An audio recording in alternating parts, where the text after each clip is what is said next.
নমস্কার, আমি অভিজিৎ মহারাজ। আমাদের এই নতুন ইউটিউব চ্যানেল দ্য কিনারাম অঘরিতে আপনাদের স্বাগতম। আগের আপনারা একটা ছোট ভিডিও পেয়েছেন বাবা কিনারাম সম্বন্ধে। আমি বলেছিলাম একটু একটু করে আপনাদের জানাবো।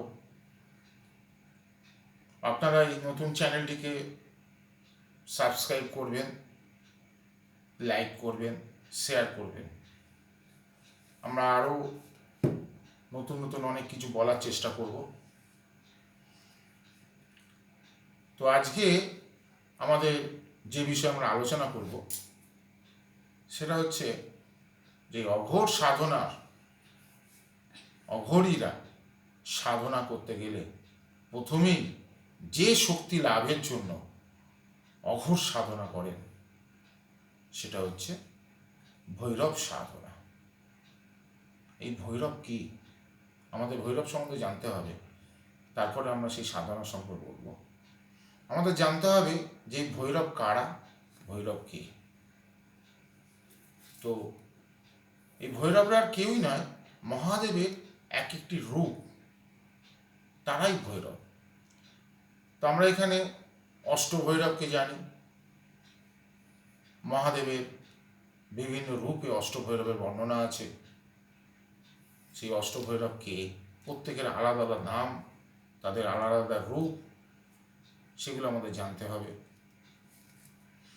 তো এই অষ্টভৈরবের নাম নিতে গেলে প্রথমেই আমাদের বলতে হয় যে নামগুলো, সেটা হচ্ছে অসিতাঙ্গ ভৈরব,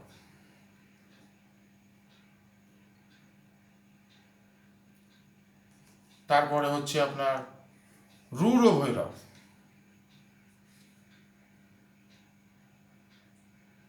চণ্ড ভৈরব, ক্রোধ ভৈরব, উন্মত্ত ভৈরব,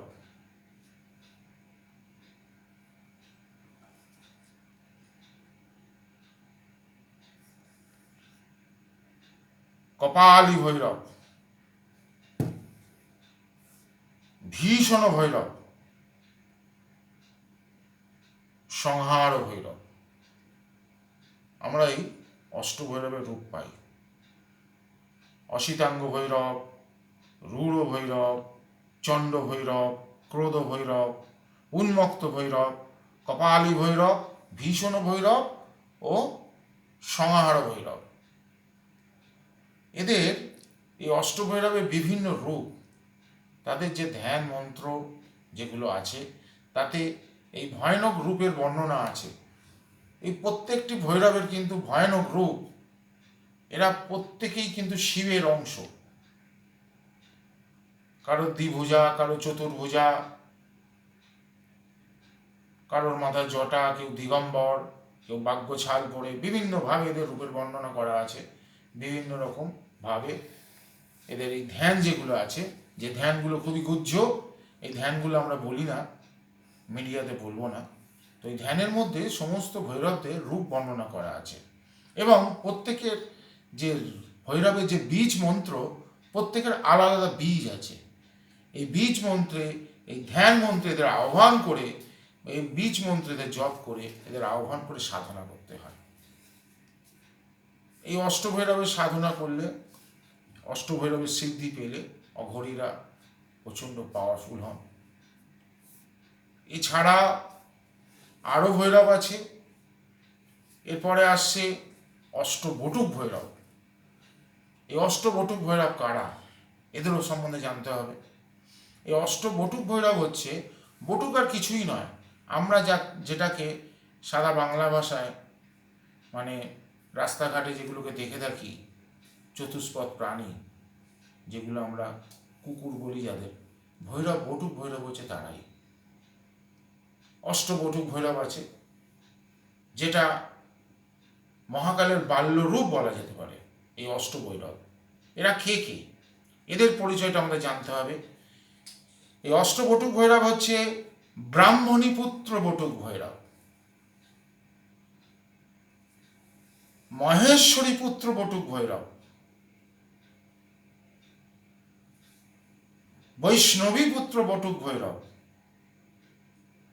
কৌমারী পুত্র বটুক ভৈরব, ইন্দ্রাণী পুত্র বটুক ভৈরব, মহালক্ষ্মী পুত্র বটুক ভৈরব, বরাহী পুত্র বটুক ভৈরব এবং চামুণ্ডা পুত্র বটুক ভৈরব। এই অষ্টভৈরবকে আমরা পাই। এই অষ্টভৈরব হচ্ছে মহাকাল ভৈরবের বাল্যরূপ। মহাকাল ভৈরব যখন বাল্যরূপ থেকে যখন সে যৌবনে পদার্পণ করছেন, তখন এই অষ্টভৈরবের মিলিত শক্তি একা মহাকাল ভৈরব হচ্ছে। এই অষ্টভৈরব একত্রিত হয়ে মহাকাল রূপে যখন বর্ণিত হচ্ছেন এবং মহাকাল ভৈরবের যে বিরাট আকার, যিনি কালকে হরণ করেন, আমরা জানি তিনিই হচ্ছেন স্বয়ং মহাকাল। এনার ভীষণ রূপ, বিরাট চেহারা, ভয়ঙ্কর রকম একটা দেখতে। মানুষের এই রূপের বর্ণনা যে ধ্যান মন্ত্রে আছে, এটা স্বচক্ষে যদি সাধকরা যখন সাধনা করতে মহাকালের দর্শন পান, ইনি শ্মশানবাসিনী, শ্মশানে বিচরণ করেন, কালকে হরণ করেন। এনার রূপ দেখলে মানুষ সত্যি ভয় পেয়ে যাবে। ওই মহাকাল ভৈরব আর কেউ নন, এই অষ্টভৈরবের মিলিত শক্তি। বাল্য অবস্থায় বটুক এবং যুবক হয়ে মহাকাল ভৈরব। এই হলো আমাদের ভৈরবের পরিচয়। আমরা পেলাম কি কি ভৈরব? প্রথমে অষ্টভৈরব পেলাম, সেখান থেকে অষ্টবটুক ভৈরব এবং অষ্টভৈরবের মিলিত শক্তি হয়ে মহাকাল ভৈরব। এই হলো টোটাল আপনার ভৈরব সাধনা। একজন অঘরী এই সমস্ত টোটাল ভৈরবদের পুজো আর্চা, ধ্যান, জপ করে এদের শক্তি লাভ করেন, এদের সিদ্ধি লাভ করেন। এদের সিদ্ধি লাভ করলে একজন অঘরী প্রচণ্ড পাওয়ারফুল এবং ক্ষমতাবান হন। তো একজন অঘরী যখন সাধনা করবেন, ভৈরব সাধনা হচ্ছে মাস্ট। ভৈরব সাধনা না করলে অঘরী সেই শক্তি পান না।